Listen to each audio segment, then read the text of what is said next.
ನಮಸ್ಕಾರ ಎಲ್ಲರಿಗೂ stock charter Kannada YouTube ಚಾನಲ್ಗೆ ಸ್ವಾಗತ. ನಾನು ಚಂದನ್. ಏನಪ್ಪ ಇಷ್ಟು ದಿನ ಸ್ಕ್ರೀನ್ ಮೇಲೆ ಬರ್ತಾಯಿದ್ರು, ಇವಾಗ ಕ್ಯಾಮ್ರದ ಮೇಲೆ ಬಂದುಬಿಟ್ಟಿದ್ದಾರೆ ಅಂತ ಮಟ್ಟು ಕೇಳ್ತಾ ಇದ್ದೀರಾ. ನಮ್ಮದು ಮೇ ತಿಂಗಳದ್ದು ಒಂದು ಟ್ರೈನಿಂಗ್ ಬ್ಯಾಚ್ ಕಂಪ್ಲೀಟ್ ಆಗಿತ್ತು. ಇವತ್ತು ಎಲ್ಲರೂ ಮೀಟಪ್ ಮಾಡೋಣ, ಎಲ್ಲರೂ ಒಂದ್ಸರಿ ಸಿಗೋಣ ಅಂತ ಅಂದ್ಬಿಟ್ಟು ಓಡ್ತಾಯಿದ್ದೀವಿ. ಸೊ ನೋಡೋಣ, ಎಲ್ಲರೂ ಸಿಗೋಣ ಅಂತ ಅಂದ್ಬಿಟ್ಟು ಹೋಗ್ತಾಯಿದ್ದೀವಿ. ಎಷ್ಟು ಜನ ಬರ್ತಾರೆ ಎಷ್ಟು ಜನ ಬರಲ್ಲ ಅಂತ ಅಂದ್ಬಿಟ್ಟು ಅಲ್ಲಿ ಹೋಗ್ಬಿಟ್ಟು ನೋಡೋಣ. ಅವ್ರ ಒಪಿನಿಯನ್ಗಳನ್ನ ತಿಳ್ಕೊಳ್ಳೋಣ, ಅವ್ರಿಗೆ ಏನು ಅನ್ನಿಸ್ತು, ಅವ್ರು ಏನೇನು ಚೇಂಜ್ ಮಾಡ್ಕೊಂಡಿದ್ದಾರೆ ಅಂತ ಅಂದ್ಬಿಟ್ಟು ತಿಳ್ಕೊಳ್ಳೋಣ. ಓಕೆ, ಹೋಗ್ತಾ ದಾರಿ ಸಿಗೋಣ. ಓಕೆ, ಬಾಯ್. ಸೊ ಎಲ್ಲರೂ ಬೆಂಗಳೂರಲ್ಲಿ ಮೀಟ್ ಆಗಬೇಕು ಅಂತ ಅಂದ್ಬಿಟ್ಟು ಪ್ಲ್ಯಾನ್ ಮಾಡಿಕೊಂಡು ಇವಾಗ ನಾನು ಹೊರಟಿದ್ದೀನಿ ಹಾಸನಿಂದ. ನೋಡೋಣ, ಟ್ರೈನಲ್ಲಿ ಹೋಗೋಣ ಅಂದ್ಕೊಂಡು ರೈಲ್ವೆ ಸ್ಟೇಷನ್ಗೆ ಹೋಗ್ತಾ ಇದ್ದೀನಿ.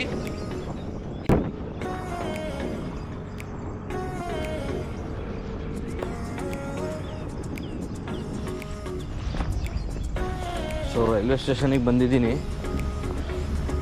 ನೋಡೋಣ ಟ್ರೈನ್ ಇದೆಯೋ ಇಲ್ಲೋ ಅಂತಲೂ ಗೊತ್ತಿಲ್ಲ ಕನ್ಫರ್ಮು. ಅಕಸ್ಮಾತ್ ಟ್ರೈನ್ ಇಲ್ಲ ಹೋಗ್ಬಿಟ್ಟಿದೆ ಅಂತಂದರೆ ಬಸ್ ಸ್ಟಾಪಿಗೆ ಹೋಗ್ಬಿಟ್ಟು ಬಸ್ ಹತ್ಕೊಂಬಿಡೋಣ. ಇದು ಟಿಕೆಟ್ ಕೌಂಟರಲ್ಲಿ ಕೇಳಿದ್ರೆ ಗೊತ್ತಾಗ್ಬಿಡುತ್ತೆ. ಟಿಕೆಟ್ ತೊಗೋಬೇಕಾದ್ರೆ ಹೇಗಿದ್ರು ಟಿಕೆಟ್ ತೊಗೋಬೇಕಲ್ವಾ.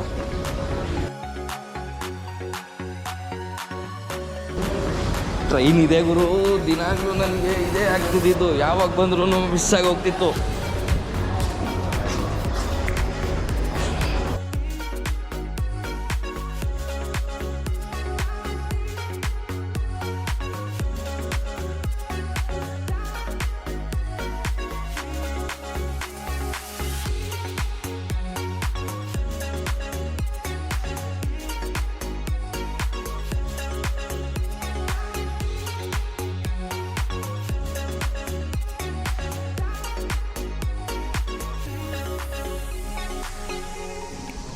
ಸೊ ಬಂದ್ವಿ, ಇವಾಗ ಟ್ರೈನಲ್ಲಿ ಹತ್ತಿ ಕೂತಿದ್ದೀನಿ. ಓಕೆ, ಬೆಂಗಳೂರಲ್ಲಿ ಸಿಗೋಣ. ಬಾಯ್.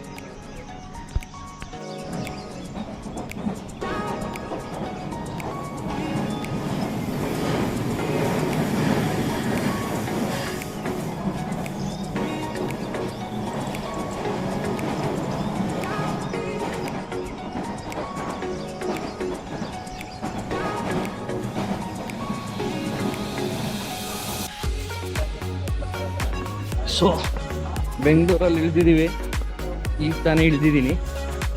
ನೋಡೋಣ, ನೆಕ್ಸ್ಟು ನಾವು ಮೀಟಿಂಗ್ ಮಾಡಬೇಕಾಗಿರೋಂಥ ಲೊಕೇಶನಿಗೆ ಹೋಗ್ಬಿಟ್ಟು ಅಲ್ಲಿಂದ ಹೊಸದಾಗಿ ಸ್ಟಾರ್ಟ್ ಮಾಡೋಣ. ಸೊ ಹಾಯ್, ಎಲ್ರಿಗೂ ನಮಸ್ಕಾರ. ನಾನು ಮುಂಚೆನೇ ಹೇಳ್ದಂಗೆ ನಮ್ಮ ಮೇ ಮಂತ್ ಬ್ಯಾಚ್ ಏನಿತ್ತು ಅವರೆಲ್ಲರೂ ಇವತ್ತು ಒಂದು ಮೀಟಪ್ ಆಗೋಣ ಅಂತ ಹೇಳ್ಕೊಂಡು ಸಿಕ್ಕಿದ್ದೀವಿ. ನೋಡೋಣ, ಅವ್ರನ್ನೆಲ್ಲರನ್ನೂ ಒಂದ್ಸಲಿ ಮಾತಾಡ್ಸೋಣ. ನೋಡಿ ಯಾರ್ಯಾರು ಸಿಕ್ಕಿದ್ದಾರೆ ಅಂತ. ಹಾಯ್ ಮಾಡಿ ಎಲ್ಲರೂ ಒಂದ್ಸಲಿ. ಇಷ್ಟೇ ಜನ ಸಿಕ್ಕಿರೋದು. ಇನ್ನು ಬಾಕಿಯವರು ಅವ್ರದ್ದು ಕಾರಣಾಂತರಗಳಿಂದ ಅವ್ರವ್ರ ಕೆಲಸಗಳಿಂದ ಬರೋಕ್ಕಾಗಿಲ್ಲ. ಸೊ ಸಿಗೋಷ್ಟು ಜನ ಸಿಕ್ಕಿದ್ದೀವಿ. ನೋಡೋಣ, ಅವ್ರವ್ರ ಅಭಿಪ್ರಾಯಗಳನ್ನ ಕೇಳಬೇಕು ಅಂದ್ಕೊಂಡೇ ನಾನು ಬಂದಿರೋದು. ಇದೇ ಪ್ಲ್ಯಾನಿಂಗಲ್ಲೇ ಬಂದಿದ್ದೀನಿ. ಸೊ ಮಾತಾಡ್ಸೋಣ. ಫಸ್ಟು ಸನತ್ ಅಂತ ಹೇಳಿ. ನಾನು ಟ್ರೈನಿಂಗ್ ಸೇರೋಕ್ಕೆ ಮುಂಚೆ ಏನೇನು ಇಂಪಾರ್ಟೆಂಟ್ ಎಲ್ಲ ಗೊತ್ತಿರಲಿಲ್ಲ. ನಾವು ಟ್ರೈನಿಂಗಲ್ಲಿ ಏನೇನು ಕಲ್ತಿದ್ದೀವಿ ಅದು ಯಾವುದೋ ನಮ್ಗೆ ಕಾಣಿಸ್ತಾನೆ ಇರಲಿಲ್ಲ. ನಮ್ಮ ಎದುರುಗಡೆ ಇದ್ರೂ ಕಾಣಿಸ್ತಾ ಇರಲಿಲ್ಲ. ಅದನ್ನೇ ಇಂಪಾರ್ಟೆಂಟ್ ಅಂದ್ಕೊಂಡು ಟ್ರೇಡ್ ಏನೇನೋ ಸ್ಟ್ರಾಟಜಿ, ದಿನಕ್ಕೆ ಒಂದೊಂದು ಸ್ಟ್ರಾಟಜಿನೆಲ್ಲ ಅಪ್ಲೈ ಮಾಡಿ ಏನೇನೋ ಟ್ರೇಡ್ ಮಾಡಿ ಓವರ್ ಟ್ರೇಡ್ ಮಾಡಿ ಲಾಸ್ ಮಾಡ್ಕೊತಿದ್ವಿ. ಇವಾಗ ಟ್ರೈನಿಂಗ್ ಬಂದಮೇಲೆ ಹೆಂಗಾಗಿದೆ ಅಂದರೆ ನಾವು ಹಿಡಿಯೋದೆಲ್ಲ ಸ್ಪೈಕೆ, ಹಿಡಿಯೋದೆಲ್ಲ ಮೂಮೆಂಟಮೇ ಹಿಡಿತಾ ಇರೋದು. ಆಗತ್ತೆ ಲಾಸ್ ಆದರೆ ಚಿಕ್ಕ ಲಾಸು, 1 ಪಾಯಿಂಟ್ 2 ಪಾಯಿಂಟ್ ಇಷ್ಟೇ ಲಾಸು. ನಾವೇನಾದ್ರು ಹಿಡಿದ್ರೆ 10, 20, 30 0 ಅಂತೂ ಲೆಕ್ಕನೇ ಇಲ್ಲ. ಈ ತರ ಹಿಡಿತಿದ್ದೀವಿ. ಈ ತರ ಇಂಪ್ರೂವ್ ಆಗಿದೆ. ಎಷ್ಟು ಮಟ್ಟಿಗೆ ಕಾನ್ಫಿಡೆಂಟ್ ಆಗಿದೆ ಈಗ? ನಾನು ಫುಲ್ ಕಾನ್ಫಿಡೆನ್ಸ್. ನಾನು ಇವಾಗ ಟ್ರೇಡ್ ಓಪನ್ ಮಾಡಿ ಲ್ಯಾಪ್ಟಾಪ್ ಅಲ್ಲಿ ಟ್ರೇಡ್ ಸೆಟಪ್ ಇಟ್ಟಿದ್ದೀನಿ ಅಂದ್ರೆ ಹಿಡಿತೀನಿ, ಅಷ್ಟು ಕಾನ್ಫಿಡೆಂಟ್ ಆಗಿದ್ದೀನಿ. ಓಕೆ, ಮುಂಚೆ ಹೆಂಗ್ ನೋಡ್ತಾ ಇದ್ರಿ ನೀವು ಮಾರ್ಕೆಟ್ನ? ಇವಾಗ ನೋಡ್ತಾ ಇರೋದಕ್ಕೂ ನೀವು ಮುಂಚೆ ನನ್ನ ಟ್ರೈನಿಂಗ್ ಸೆಷನ್ ಜಾಯ್ನ್ ಆದ್ಮೇಲೆ ನೋಡ್ತಾ ಇರೋದಕ್ಕೂ ಅದಕ್ಕೆ ಮುಂಚೆ ನೋಡ್ತಾ ಇದ್ದಿದ್ದಕ್ಕೂ ಮಾರ್ಕೆಟ್ನ ಯಾವ ರೀತಿ ಚೇಂಜಸ್ ಕಾಣಿಸ್ತಾ ಇದೆ? ಅದು ತುಂಬಾ ಡಿಫ್ರೆಂಟ್ ಇದೆ ಸರ್. ಯಾಕಂದ್ರೆ ಎಲ್ಲಿ ಕ್ಯಾಂಡಲ್ ಪ್ರೈಸ್ ಆಕ್ಷನ್ ಮಾಡುತ್ತೆ, ಎಲ್ಲಿ ಏನ್ ನಡೆಯುತ್ತೆ ಅದು ನಮ್ಗೆ ಗೊತ್ತಾಗ್ತಾನೆ ಇರ್ಲಿಲ್ಲ. ನಾವು ಯಾವ್ದನ್ನೋ ಬೇರೆದನ್ನ ಇದು ಪ್ರೈಸ್ ಆಕ್ಷನ್ ಅನ್ಕೊಂತ ಇದ್ವಿ. ನಮ್ಗೆ ಕಣ್ ತೆರೆದು ಇದೇ ಪ್ರೈಸ್ ಆಕ್ಷನ್ ಅಂತ ಹೇಳ್ಕೊಟ್ಟಿದ್ದೀರಾ. ಅದರಿಂದ ನಾವು ಪಕ್ಕ ನಾವೇ ಕುತ್ಕೊಂಡು ಕಾನ್ಫಿಡೆಂಟ್ ಟ್ರೇಡ್ ಮಾಡಕ್ಕೆ ಹೆಲ್ಪ್ ಆಗಿದೆ ಸರ್. ಸೊ ಇವಾಗ ನೀವು ಎಲ್ಲಿ ಕೂತ್ಕೊಂಡ್ರು ಯಾವಾಗ ತೆಗೆದ್ರು ಸೆಟಪ್ ಕಾಣುತ್ತೆ. ಸೆಟಪ್ ಇಲ್ಲ ಅಂದ್ರೆ ಟ್ರೇಡ್ ಮಾಡಕ್ ಹೋಗಲ್ಲ. ಓವರ್ ಟ್ರೇಡಿಂಗ್ ನಿಲ್ಸೇ ಬಿಟ್ಟಿದ್ದೀನಿ ಸರ್. ನಮ್ಗೆ ಮುಂಚೆ ಅದು ತುಂಬಾ ಓವರ್ ಟ್ರೇಡಿಂಗ್ ನಮ್ಗೆ ಫುಲ್ ಲಾಸ್ ಆಗಿತ್ತು. ಇವಾಗ ಓವರ್ ಟ್ರೇಡಿಂಗ್ ಕಂಪ್ಲೀಟ್ ಆಗಿ ಸ್ಟಾಪ್ ಮಾಡ್ಬಿಟ್ಟಿದೀವಿ. ಸೆಟಪ್ ಕಾಣಿಸಿದ್ರೆ ಟ್ರೇಡ್ ತಗೊಂತೀವಿ, ಇಲ್ಲಾಂದ್ರೆ ಅವತ್ತು ಕ್ಲೋಸ್ ಟ್ರೇಡೇ ಮಾಡಕ್ ಹೋಗಲ್ಲ. ಸೊ ಮುಂದೆ ಬರೋರಿಗೆ ಏನಾದರೂ ಸಜೆಷನ್ಸ್ ಹೇಳಕ್ ಸ್ಟಾರ್ಟ್ ಮಾಡ್ತೀರಾ? ಮುಂದೆ ಬರೋರಿಗೆ ನೀವು ಏನೇನು ಮುಂಚೆ ತಲೆಯಲ್ಲಿ ಇಟ್ಕೊಂಡಿದ್ದೀರಾ ಅದನ್ನೆಲ್ಲ ಕ್ಲಿಯರ್ ಮಾಡಿಬಿಡಿ. ಸರ್ ಏನು ಹೇಳ್ಕೊಡ್ತಾರೆ ಅದನ್ನ ಹೊಸ್ದಾಗೆ ಫ್ರಮ್ ಸ್ಕ್ರ್ಯಾಚ್ ಕಲೀರಿ, ಅದನ್ನೇ ಪ್ರಾಕ್ಟೀಸ್ ಮಾಡಿ, ಅದನ್ನೇ ಬ್ಯಾಕ್ ಟೆಸ್ಟ್ ಮಾಡಿ, ಅಷ್ಟೇ ಸಾಕು. ಇನ್ನೇನು 1000 ಸ್ಟ್ರಾಟಜಿ 1000 ಕ್ಯಾಂಡಲ್ಸು ಏನೂ ಬೇಕಾಗಿಲ್ಲ. ಸರ್ ಹೇಳ್ಕೊಡೋದನ್ನ ಇಂಡಿಕೇಟ್ರು ಏನೂ ಬೇಕಾಗಿಲ್ಲ. ಸರ್ ಹೇಳ್ಕೊಡೋದನ್ನ ಚಾಚು ತಪ್ಪದೆ ಫಾಲೋ ಮಾಡಿದ್ರೆ ಅಷ್ಟೇ ಸಾಕು. ಪ್ರಾಫಿಟೇಬಲ್ ಟ್ರೇಡರ್ ಆಗ್ತೀರಾ, ನಂತರ ಆಗ್ತೀರಾ. Thank you sir, thank you. Next ನಮಗೆ ಮಾತಾಡೋಕ್ಕೆ ನಮ್ಮ ಬಿಗ್ ಬಾಸ್ ಬಸವರಾಜ್ ಅವರು ಇದ್ದಾರೆ. ಮಾತಾಡೋಣ ಸರ್. ಹೇಳಿ ಸರ್ ನಿಮ್ಮ ಪರಿಚಯ. ನನ್ನ ಹೆಸರು ಬಸವರಾಜ್ ಅಂತ ಅಂದ್ಬಿಟ್ಟು. ನಾನು ರೆಗ್ಯುಲರ್ ಆಗಿ ಯೂಟ್ಯೂಬಲ್ಲಿ ನೋಡಿಕೊಂಡು ನಾನು ಈ ಥರ ಪ್ಯಾಟರ್ನ್ ಮಾಡಿದ್ರೆ ಈ ಇಂಡಿಕೇಟರು ಯಾವ ಥರ ಇಂಡಿಕೇಟರ್ ತೊಗೊಂಡ್ರೆ ಅದು ನಮ್ಮ ಲೈಫ್ ಇದು ಮಾಡುತ್ತೆ, ಇಂಡಿಕೇಟ್ರೇ ಮೇಯ್ನು, ಆಮೇಲೆ ಓಪನ್ ಇಂಟ್ರೆಸ್ಟು ಅದನ್ನು ಮೇಯ್ನು ಅಂತ ಅಂದ್ಕೊಂಡು, ಆಮೇಲೆ ಸಪೋರ್ಟು ರೆಸಿಸ್ಟೆನ್ಸ್ ಅವೆಲ್ಲ ಇಷ್ಟನ್ನು ಕೂಡ ನಾವು ಮೇಯ್ನ್ ಅಂತ ಅಂದ್ಕೊಂಡೇ ನಾನು ತಿಳ್ಕೊತಾ ಇದ್ದೆ. ಯಾವಾಗ ನಮ್ಮ ಚಂದು ಸರ್ದು ಕನ್ನಡದಲ್ಲಿ ಹೇಳೋದಕ್ಕೆ ಸ್ಟಾರ್ಟ್ ಮಾಡಿದ್ರು, ನಮಗೆ ಪರ್ಸನಲ್ ಆಗಿ ನಮ್ಮ ಕನ್ನಡ ಲ್ಯಾಂಗ್ವೇಜ್ ಆಗಿರೋದ್ರಿಂದ ನಮಗೆ ಅನುಕೂಲ ಆಯಿತು ಟ್ರೇಡ್ ಮಾಡೋದಕ್ಕೆ. ಎಲ್ಲಾನು ಕೂಡ ಒಂದೊಂದು ಚಾರ್ಜಸ್ ತಗೊಂಡ್ರೆ ಒಂದೊಂದು ಎಲ್ಲಿ ಬಂದರೆ ಎಲ್ಲಿ ಸ್ಪೈಕ್ ಕೊಡುತ್ತೆ, ಎಲ್ಲಿ ಇವರು ಪಿ ಅವ್ರು ಎಂಟ್ರಿ ಆಗ್ತಾರೆ, ಎಲ್ಲಿ ಕಾಲ್ ಅವ್ರು ಎಂಟ್ರಿ ಆಗ್ತಾರೆ, ಎಲ್ಲಿ ಇವರು ಸೆಲ್ಲರ್ಸು ಇದು ಏನಂತಾರೆ ಡಾಮಿನೇಟ್ ಆಗ್ತಿರ್ತಾರೆ. ಅದೆಲ್ಲ ನಮ್ಮ ಚಂದು ಸಾಲಿಂದ ತುಂಬ ಅನುಕೂಲ ಆಯಿತು. ನಮಗೆ ಲಾಸ್ ಬಸ್ ಅನ್ನೋದೇ ನಮಗೆ ಇವಾಗ ಗೊತ್ತಿಲ್ಲ. ನಾವು ಡೈಲಿ ಅದು ನಮ್ಮ ಪರ್ಸ್ನಲ್ಲು, ಅದನ್ನ ಅಮೌಂಟ್ ಹೇಳ್ಬೇಡಿ ಅಂತಾರೆ. ನಮ್ಗೇನಿದೆ ಅದು ನಮ್ಮ ಲಾಭನ ನಾವು ಡೈಲಿ ತೊಗೊತಾ ಇದ್ದೀವಿ. ಇವತ್ತು ಟ್ರೇಡ್ ಬೇಡ, ನಾವೆಲ್ಲ ಸೇರೋಣ, ಇವತ್ತು ನಮ್ಮದು ಟ್ರೈನಿಂಗ್ ಕೋರ್ಸ್ ಮುಗಿತು ಅಂತ ಅಂದ್ಬಿಟ್ಟು ಚಂದು ಸರ್ನ ಕೇಳಿದ್ವಿ. ಎಲ್ಲರೂ ಇಲ್ಲೇ ಒಂದು ಜಾಗನ ಗುಡಿಸ್ಕೊಂಡು ಇಲ್ಲಿ ಬಂದು ಚಂದು ಸರ್ಗೆ ಅಭಿಪ್ರಾಯನ ನಾವು ನಮ್ಗೆ ವ್ಯಕ್ತಪಡಿಸ್ತಾ ಇದ್ವಿ. Chandu sir is the one of the best. ಯಾರೇ ಗೋಲ್ಡನ್ ಟ್ರೇಡು, ಬ್ರಾನ್ಸು, ಸಿಲ್ವರ್ ಟ್ರೇಡ್ ಅವೆಲ್ಲ ಸುಳ್ಳು. ಇವ್ರನ್ನ ತಗೊಂಡು ನಾವು ಮನ್ಸಿಗೆ ಹಾಕೊಂತಂದ್ರೆ ಬೇರೆ ಯಾರ್ದು ಮುಂಚೆ ನೀವು ಕಲ್ತಿದ್ದೀನಿ ಏನಾದರೂ ಯೂಸ್ ಮಾಡ್ತಾ ಇದ್ದೀರಾ? ಇಲ್ಲ, ಅದಕ್ಕೂ ಇದಕ್ಕೂ 1000% ಡಿಫ್ರೆನ್ಸ್ ಇದೆ. ಅದೇ ಬೇರೆ ಇದೇ ಬೇರೆ. ಅದು ಫಾಲ್ಸ್ ಟ್ರೇಡು, ಇದು ಪಕ್ಕ ನೀವು ಹೇಳ್ಕೊಡೋ ಸ್ಟ್ರಕ್ಚರು, ಮಾರ್ಕೆಟ್ ಹಿಂಗೆ ಮೂವ್ ಆಗುತ್ತೆ, ಮಾರ್ಕೆಟ್ ಸ್ಟ್ರಕ್ಚರ್ ಏನು ಎಲ್ಲ ಪ್ರತಿಯೊಂದು ನಿಮಗೆ ನಾವು ನೀವು ಏನು ಹೇಳ್ಕೊಟ್ಟಿದ್ದೀರ ಟ್ರೈನಿಂಗ್ ಪೀರಿಯಡಲ್ಲಿ ಅದೇ ಒನ್ ಆಫ್ ದಿ ಬೆಸ್ಟ್ ಅಂತ ನಮ್ಮ ಅನಿಸಿಕೆ. ಸೊ ಮಾರ್ಕೆಟಲ್ಲಿ ಇವಾಗ ನೀವು ಮುಂಚೆ ನೋಡ್ತಾ ಇದ್ದಿದ್ದು ಮಾರ್ಕೆಟ್ಗೂ ಈಗ ನೋಡ್ತಾ ಇರೋ ಮಾರ್ಕೆಟ್ಗೂ ಇವಾಗ ಚಾರ್ಟ್ ತೆಗೆದು ತೋರಿಸ್ತೀನಿ ನಾನು. ನಿಮ್ಗೆ ಏನಾದ್ರು ಎಂಟ್ರಿ ಸಿಗುತ್ತೆ ಅಂತ ನಾವೇ ಹೇಳ್ತೀವಿ. ಚಂದ್ರ ಸರ್ ಎಂಟ್ರಿ ಇದೆ ಫಸ್ಟ್ ಯೂಟ್ಯೂಬಲ್ಲೂ ಕೂಡ. ಥ್ಯಾಂಕ್ಸ್, ನಾನು ಎಲ್ಲಾನು ಅಬ್ಸರ್ವ್ ಮಾಡೋಕ್ಕಾಗಲ್ಲ. Okay, very good. ಹಿಂಗೆ ನನಗೇನಾದರೂ ಹೆಲ್ಪ್ ಮಾಡೋ ಥರ ಇದ್ರೆ ಅಂತ ಅಂದ್ಬಿಟ್ಟು ನಮ್ಮದು ಪರ್ಸನಲ್ ಜಿಮಿಕ್ ಇದೆ ಚಂದ್ರ ಸರ್ದು. ಅದನ್ನು ನಾವು ಚಂದ್ರ ಸರ್ಗೆ ಒಂದು 2-3 ಸತಿ ನಾನು ಹೇಳಿದ್ದೀನಿ. ಓಕೆ, ಬಟ್ ಚಂದು ಸರ್ದು ನಮ್ಮ ನಾಲೆಜು ನಮ್ಗೆ ಸಾಕು. ನಮ್ಗೆ ಯಾವುದೇ ರೀತಿಯಲ್ಲಿ ಯಾರ್ದು ನಮಗೆ ಬೇಕಾಗಿಲ್ಲ. ನಿಮ್ದು ಒನ್ ಆಫ್ ದಿ ಬೆಸ್ಟ್ ಅಂತ ನಾನು ಅನಿಸಿಕೆ. ಯಾವ್ದಾದ್ರು ಇಂಡಿಕೇಟರ್ ಯೂಸ್ ಮಾಡ್ತಾ ಇದ್ದೀರಾ ಇಲ್ವಾ? ಇಲ್ಲ, ಏನಾದರೂ ನೋಡಿ ಅಂತ ಹೇಳ್ಕೊಟ್ಟಿದ್ದೀನ ನಾನು.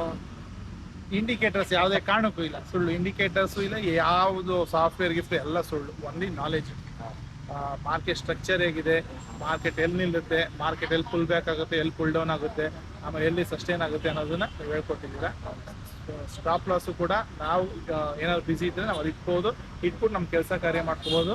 ಅದು ಸ್ಟಾಪ್ ಲಾಸು ರೇರ್ ಹೊಡಿಯೋದು ಎಲ್ಲ ನಮಗೆ ಸ್ಪೈಕಲ್ಲೇ ನಾವು ಲಾಭ. ಸೊ ನೀವು ಮುಂಚೆ ಮಾಡ್ತಾ ಇದ್ದಿದ್ದು ಎಂಟ್ರಿಗಳಿಗೂ ಈಗ ಮಾಡ್ತಾ ಇದ್ದಿದ್ದು ಎಂಟ್ರಿಗಳಿಗೂ ಅಂದರೆ ನೀವು ನನಗೆ ಮುಂಚೆ ಹೇಳಿದ್ರಿ ನಾನು ಎಂಟ್ರಿ ಮಾಡಿಬಿಟ್ಟು ಹಿಂಗೆ ವೆಯ್ಟ್ ಮಾಡ್ಕೊಂಡು ಕೊಡ್ತಾ ಇದ್ದೆ, 1 hour 2 hour ಎಲ್ಲ ವೆಯ್ಟ್ ಮಾಡ್ತಾ ಇದ್ದೆ.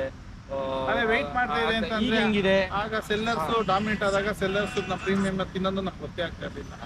ಏನಪ್ಪ ಇದು ಇಲ್ಲಿ ಹಾಕಿದ್ದು ಮೂಮೆಂಟ್ಸ್ ನಾವು ನಮ್ಗೆ ದುಡ್ಡೇ ಬರ್ತಾ ಇಲ್ಲ ಅಂದಾಗ. ಸೊ ಇವಾಗ ನೀವು ಎಂಟ್ರಿ ಮಾಡಿದ್ರೆ ನೀವು ಎಂಟ್ರಿ ಮಾಡಿದ ಜಾಗದಿಂದ ಪ್ರೈಸ್ ಬರಬೇಕು, ಈ ಥರ ಹೇಳ್ಕೊಟ್ಟಿದ್ದೀನ. ಹೌದು, 100%. ಅದೇನೆ ನಾನು ಹೇಳಕ್ ಬರೋದು. ನನಗೆ ಯಾವ ತರ ವ್ಯಕ್ತಪಡಿಸ್ಬೇಕು ಅನ್ನೋದು ನಾನು ಇದಿಲ್ಲ. ಇದು ಯಾವುದೇ ರೀತಿ ಸ್ಕ್ರಿಪ್ಟ್ ಅಲ್ಲ, ಏನಿಲ್ಲ, ನೇರವಾಗಿ ಮಾತಾಡ್ತಿರೋದ್ರಿಂದ. ಅದೇ ಅಭಿಪ್ರಾಯ ಏನು ಅಂತ ತಿಳ್ಕೊಳಕ್ಕೆ ಅಂತಾನೆ ಈ ಅಭಿಪ್ರಾಯ ನನಗೆ ಬೇಕೇ ಬೇಕು ಅಂತಾನೆ ನಾನು ಹಾಸನಿಂದ ಬೆಂಗಳೂರಿಗೆ ಇಷ್ಟು ಜನನ ಕರೆದು ಇನ್ನೂ 5 ಜನ ಬರಬೇಕಾಗಿತ್ತು. ಅವ್ರು ಬರೋಕ್ಕಾಗಿಲ್ಲ. ಅವರು ಪರ್ಸ್ನಲ್ ಕೆಲಸಗಳಿಂದ, ಪರ್ಸ್ನಲ್ ರೀಸನ್ನಿಂದ, ಕಾರಣಗಳಿಂದ ಅವ್ರು ಬರೋಕ್ಕಾಗಿಲ್ಲ.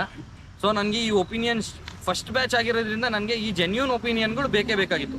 ನಾನು ಅದಕ್ಕೇ ನನಗೆ ಕೋರ್ಸ್ ಅಂತ ಹೆಸರು ತೊಗೊಂಡೇ ಇಲ್ಲ. ನಾನು ಎಲ್ಲೂ ನಾನು ಟ್ರೈನಿಂಗ್ ಅಂತ ನನ್ನ ಟ್ರೈನಿಂಗ್ ಅಂತ ಹೆಸರಿಟ್ಕೊಂಡಿರೋದು ಇದೇ ಉದ್ದೇಶಕ್ಕೋಸ್ಕರ. ನಾನು ಸ್ಟಾರ್ಟಿಂಗ್ ಕೊಟ್ಟಿದ್ದ ಕಮಿಟ್ಮೆಂಟು ಇದೇ ಥರ ಎಲ್ರಿಗೂ, ನೀವು ಬನ್ನಿ, ನಿಮ್ಮನ್ನ ಟ್ರೈನ್ ಮಾಡಿ ನಿಲ್ಲಿಸೋ ಜವಾಬ್ದಾರಿ ನಂದು ಅಂತ ಅಂದ್ಬಿಟ್ಟು ನಾನು ಹೇಳಿದ್ದೆ. ಆ 1 ತಿಂಗಳು ಶಾರ್ಟ್ ಟರ್ಮಲ್ಲಿ ಸರ್ ನಿಮ್ಮದು ಇನ್ನೊಂದು ಕೇಳ್ತೀನಿ, ಆ ಕ್ಲಾಸಸ್ ಎಷ್ಟೆಷ್ಟು ಅವರ್ ನಡೀತಾ ಇತ್ತು ಸರ್? ನಿಮ್ಗೆ ಏನಾದ್ರು ಐಡಿಯಾ ಇತ್ತಾ? ಐಡಿಯಾ ಅಂದರೆ ಚರ್ಚೆ ಕುತ್ಕೊಂತು ಅಂತಂದರೆ 4 ಗಂಟೆಯಿಂದ 10 ಗಂಟೆ ತನಕನೂ ಆಗಿದೆ. ಬಟ್ ಡಿಪೆಂಡ್ಸ್ ಆನ್ ಕ್ವಶನ್ಸ್ನ ಸಾಲ್ವ್ ಮಾಡೋ ತನಕನೂ ಇವ್ರು ನಮ್ಮನ್ನ ಬಿಡ್ತಾನೆ ಇರಲಿಲ್ಲ. ನಮ್ಗೆ ಇವಾಗ ಬಿಡ್ತಾರೇನೋ ನಮಗೇನೆ ಬೇಡ ಅನ್ಸಿದ್ರು ಇವ್ರು ನಮ್ಮನ್ನ ಬಿಡ್ತಾ ಇರಲಿಲ್ಲ. ಆ ಥರ ನಮ್ಮನ್ನ ಟ್ರೈನ್ ಅಪ್ ಮಾಡಿದ್ರು. ಯಾವ್ದಾದ್ರು ಇನ್ನೂ ಏನಾದ್ರು ನಿಮ್ಮ ತಲೆಯಲ್ಲಿ ಕ್ವಶನ್ ಮಾರ್ಕ್ ಅಂತ ಉಳ್ಕೊಂಡಿರೋಂಥದ್ದು ಸ್ಟಾಕ್ ಮಾರ್ಕೆಟ್ ಬಗ್ಗೆ ಇಲ್ಲ ಸಾಕು ಇಷ್ಟು ಏನಾದ್ರು ಇನ್ನೂ ಏನೋ ಕಲ್ತ್ಕೋಬೇಕಾಗಿತ್ತೇನೋ ಇನ್ನೂ ಅನ್ನೋಂಥದ್ದು ಏನಾದ್ರು ಇಷ್ಟು ನಾಲೆಜ್ ಸಾಕು ನಮಗೆ. ನಾವಿನ್ನ ಲಾಸಸ್ಸು ನೋಡೋಕ್ಕಾಗಲ್ಲ. ನಾವು ಏನಿದ್ರು ನಮ್ಮ ಪ್ರಾಫಿಟಲ್ಲಿ ಇರಬೇಕಂದ್ರೆ ನಮಗೆ ನೀವೇನು ಹೇಳ್ಕೊಟ್ಟಿದ್ರು ಅಷ್ಟು ನಾಲೆಜ್ ನಮ್ಗೆ ಸಾಕು. ಏನು ಅಡಿಷ್ನಲ್ ನಮಗೆ ಬೇಡ. Super sir, thank you.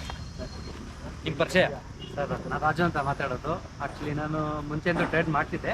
ಯಾವುದು ಬೇರೆ ಪರ್ಟಿಕ್ಯುಲರ್ ಇನ್ಸ್ಟಿಟ್ಯೂಷನ್ ಆಗಲಿ ಬೇರೆ ಅದಾಗ್ಲಿ ನೇಮ್ ತಗೋಬೇಡಿ, ಕಂಪ್ಯಾರಿಸನ್ ಹೇಳ್ಬೋದು. ಟ್ರೈನಿಂಗ್ ಮಾಡಿದ್ದೀನಿ, ನೇಮ್ ನ ತಗೋಬೇಡಿ. ಮುಂಚೆ ಏನ್ ಮಾಡಿದ್ದೀರಾ ಅಥವಾ ಮುಂಚೆ ನೀವು ನೋಡ್ತಾ ಇದ್ದಿದ್ದು ಹೆಂಗಿತ್ತು, ಈಗ ಮಾರ್ಕೆಟ್ ನ ಹೆಂಗ್ ನೋಡ್ತಾ ಇದ್ದೀರಾ? ಸರ್, ಮೊದಲನೇ ಟ್ರೈನಿಂಗ್ ತಗೊಂಡಾಗ ಸ್ಟಾರ್ಟಿಂಗ್ ಅಲ್ಲಿ ಮೂವ್ಮೆಂಟ್ ಮಾಡ್ತಿದ್ದೆ ಸರ್. ನಾನು ಎಂಟ್ರಿ ಆಗ್ತಿದ್ದೆ, ಬಟ್ ಅಲ್ಲೇ ಫೇಲ್ ಆಗವೆ, ಅಲ್ಲೇ ರಿವರ್ಸ್ ಬರೋದು ನನಗೆ ಮಾರ್ಕೆಟ್. ಬಟ್ ನಾನು ಮಾರ್ಕೆಟನ್ನು ನನ್ನ ನೋಡೇ ಅವರು ರಿಟರ್ನ್ ಮಾಡ್ತಿರ್ಬೋದು ಅಂತ ಅನಿಸ್ತಿತ್ತು ನನಗೆ. ಲಾಸ್ ಹಂಗೆ ಮಾಡ್ಕೊಂಡಿದ್ದೀನಿ. ಬಟ್ ನಾನು ಅದೆಲ್ಲ ಆದಮೇಲೆ ಸ್ವಲ್ಪ ದಿನ ಸ್ಟಾಪ್ ಮಾಡಿಬಿಟ್ಟೆ. ನಾನು ಮಾರ್ಕೆಟ್ಗೆ ಹೋಗ್ತಿರಲಿಲ್ಲ, ಯಾಕಂದರೆ ತುಂಬ ಬೇಜಾರಾಗ್ತಿತ್ತು ನೋಡಿದಾಗೆಲ್ಲ ಮಾರ್ಕೆಟ್ನ. ನಾನು ಯಾವಾಗ ಒಂದ್ಸಲ ಯೂಟ್ಯೂಬಲ್ಲಿ ಟ್ರೈ ಮಾಡೋದಂತ ಮಾಡಿದಾಗ ಹಿಂದಿ ಚಾನಲ್ ನೋಡಿದೆ. ಸ್ಟಾರ್ಟಿಂಗಲ್ಲಿ ಒಂದು ವಾರ ಹಿಂದಿ ಚಾನಲ್ ನೋಡ್ತಿದ್ದೆ. ಅವರು ಬರೀ ಇಂಡೆಕ್ಸಲ್ಲಿ ಹೇಳ್ಕೊಡ್ತಿದ್ರು, ನನಗೆ ಕನ್ಫ್ಯೂಸ್ ಆಗ್ತಿತ್ತು ಸ್ವಲ್ಪ. ಆವಾಗ ನೆಕ್ಸ್ಟ್ ನಾನು ಲೈವ್ ನೋಡಿದಾಗ ಚಂದು ಸರ್ದೊಂದು ಲೈವ್ ಬಂತು ವಿಡಿಯೋ ಅವತ್ತು. ನಾನು ಅವತ್ತು ನೋಡ್ಬಿಟ್ಟಿದ್ದೀನಿ, ಕನ್ನಡದಾಗ ಮಾಡ್ತಾರಲ್ಲ, ನೋಡಮ್ಮ ಹೆಂಗೆ ಮಾಡ್ತಾರೆ ಅಂದ್ಬಿಟ್ಟು ನಾನು ಒಂದು ವಾರ ಅಬ್ಸರ್ವ್ ಮಾಡಿದೆ. ಮಾಡಿದ್ಮೇಲೆ ಸ್ವಲ್ಪ ನಾಲೆಜ್ ಒಂದು ಸ್ವಲ್ಪ ನನಗೆ ಅನ್ನಿಸ್ತು, ಇಲ್ಲಿಂದ ಹೋಗುತ್ತೆ ಅವ್ರ ಮೇಲಕ್ಕೆ, ಈಗಲೇ ಪ್ರೈಸ್ ಬರುತ್ತೆ ನೋಡಿ, ಈಗಲೇ ಸಿಗುತ್ತೆ ನೋಡಿ ಅಂದಾಗ ಅವರು ಹೇಳ್ತಿದ್ದಂಗೆ 15-20 ಪಾಯಿಂಟ್ ಮೇಲೆ ಕೊಟ್ಟೋಗ್ಬಿಡೋದು. ಆಗ ನನಗೊಂದು ಐಡಿಯಾ ಬಂತು, ಏನಾದರೂ ಮಾಡೋಣ, ಅವ್ರದ್ದು ಟೆಕ್ನಿಕ್ ನಾವು ಕಲಿಬೇಕಲ್ಲ ಅಂತ ನನಗೊಂದು ಸ್ವಲ್ಪ ಆಸೆ ಆಯಿತು. ಹಾಗಾಗಿ ನಾನು ಜಾಯ್ನಿಂಗ್ ಆದೆ. ನಾನು ಅಲ್ಲಿ ಪರಿಪೂರ್ಣ ಕಲ್ತಿದ್ದೀನಿ ಸರ್. ಈಗ ನಾನು ಆಲ್ಮೋಸ್ಟ್ ನಾನೀಗ ಓವನ್ ಆಗಿ ನಾನು ಟ್ರೇಡಿಂಗು ಮಾಡ್ಬೋದು. ಮತ್ತು ಇಲ್ಲಿಂದ ನಾವು ಎಂಟ್ರಿ ತಗೊಬೇಕು, ಇಲ್ಲಿಗೋಗಿ ಎಕ್ಸಿಟ್ ಮಾಡಬೇಕು, ನನಗೆ ಎಷ್ಟು ಪಾಯಿಂಟ್ ಕ್ಯಾಪ್ಚರ್ ಸಿಗುತ್ತೆ ಒಂದು ಐಡಿಯಾ ಬಂತು. ಬಟ್ ಈ ಥರ ಒಳಗಡೆ ಇಳಿದು ಯಾರೂ ಹೇಳ್ಕೊಡಲ್ಲ ಸರ್. ನನಗೆ ಅದಂತೂ ಒಂದು ಅಭಿಮಾನ ಇದೆ ಸರ್ ನನಗೆ. ನಾನು ಇರೋ ಗಂಟೆ ನಾನು ನೆನೆಸ್ಕೊಳ್ತೀನಿ ಸರ್. ಯಾವ್ದಾದ್ರು ಉಳಿಕೆ ಅಂತ ಇದೆ, ನಾನು ಇನ್ನೂ ಏನೋ ಕಲ್ತ್ಕೊಂಡಿಲ್ವೇನೋ, ನಾನು ಅದನ್ನ ಮಿಸ್ ಮಾಡ್ಬಿಟ್ನೇನೋ ಅನ್ನೋ ಅಂತದ್ದು ಯಾವ್ದಾದ್ರು ಏನಾದ್ರು ಒಂದು ಕಾನ್ಸೆಪ್ಟ್ ಇದೆಯಾ? ಸರ್ ಏನಂದ್ರೆ ಸರ್, ಈಗ ನಾನು ಆಕ್ಚುಲಿ ಒಂದು ವೇಗ ಹೋಗ್ಬೇಕು ಅಂದಾಗ ನನಗೆ ಎಷ್ಟು ಸಪೋರ್ಟ್ ಬೇಕೋ ಅಷ್ಟು ಸಿಗ್ತದೆ ಸರ್ ನನಗೆ. ಅಷ್ಟು ಸಾಕು ಸರ್, ಎಕ್ಸ್ಟ್ರಾ ನನಗೆ ಅವಶ್ಯಕತೆ ಇಲ್ಲ ಸರ್. ಈಗ ನಾನು ಎಕ್ಸ್ಟ್ರಾ ಕಲಿಕೆ ಹೋಗಿ ನಾನು ಉಲ್ಟಾನು ಆಗ್ಬೋದು ಸರ್, ಅಥವಾ ಇದನ್ನ ಮರಿಬೋದು. ನನಗೇನಂದ್ರೆ ಈಗ ನಾನು ಒಬ್ಬ ಪ್ರಾಫಿಟಬಲ್ ಆಗೋಕ್ಕೆ ನನಗೆ ಎಷ್ಟು ನಾಲೆಡ್ಜ್ ಬೇಕು ಅಷ್ಟು ಸಿಕ್ಕಿದೆ. ವಿತೌಟ್ ಇಂಡಿಕೇಟ್ರು, ವಿತೌಟ್ ಯಾವುದೋ ಸ್ಟ್ರಾಟಜಿ ಯೂಸ್ ಮಾಡ್ದೇನೆ ನಾನು ಮಾಡ್ತೀನಿ ಸರ್. ಸಾಕು ಸರ್ ನಂಗೆ ಅಷ್ಟು. ಜಸ್ಟ್ ಪ್ರೈಸ್ ಆಕ್ಷನ್ ಒಂದು ಎಷ್ಟ್ರ ಮಟ್ಟಿಗೆ ಕಲ್ತಿದ್ದೀರಾ ಸರ್ ಇವಾಗ price action? Sir almost all ನನಗೆ ಈಗ ಎಲ್ಲೇ ಒಂದು ಟ್ರೆಂಡ್ ಸಿಕ್ಕಿದ್ರು ಅಲ್ಲಿ ಪ್ರೈಸ್ ಆಕ್ಷನ್ ಆಗ್ತಿದೆ ಗೊತ್ತಾದಾಗ ನಾನು 100% ನಾನು ಗೆಸ್ ಮಾಡ್ತೀನಿ ಸರ್. ಅಲ್ಲಿಂದೇ ಮೇಲೆ ಹೋಗುತ್ತೆ ಪ್ರೈಸ್ ಗೊತ್ತಾಗ್ತಿದೆ ನನಗೆ. ಆಲ್ರೆಡಿ ನಾನು ಮೂವ್ಮೆಂಟ್ ಕೂಡ ಮಾಡ್ತಾ ಇದ್ದೀನಿ, ನಂಗೆ ಅಲ್ಲಿಂದ ಪ್ರೈಸ್ ಸಿಗ್ತದೆ ಸರ್. ಈಗ ನನ್ನ ಜೊತೆನೆ ಪ್ರಾಕ್ಟೀಸ್ ಕೂಡ ಮಾಡಿದ್ರ ಈ ಸೆಷನ್ ಅಲ್ಲಿ? ಸರ್ ಆಗಿದೆ ಸರ್, ನಿಮ್ ಜೊತೆ ಕೂಡ ನಾನು ಪ್ರಾಕ್ಟೀಸ್ ಮಾಡಿದ್ದೀನಿ. ನನಗೆ ನೀವು ಆಕ್ಚುಲಿ ಜೊತೆಲಿ ಇಲ್ಲ ಅಂದ್ರೂ ಕೂಡ ನಮ್ಗೆ ಅಲ್ಲಿಂದ ಮೂಮೆಂಟ್ ಸಿಗ್ತದೆ ಸರ್.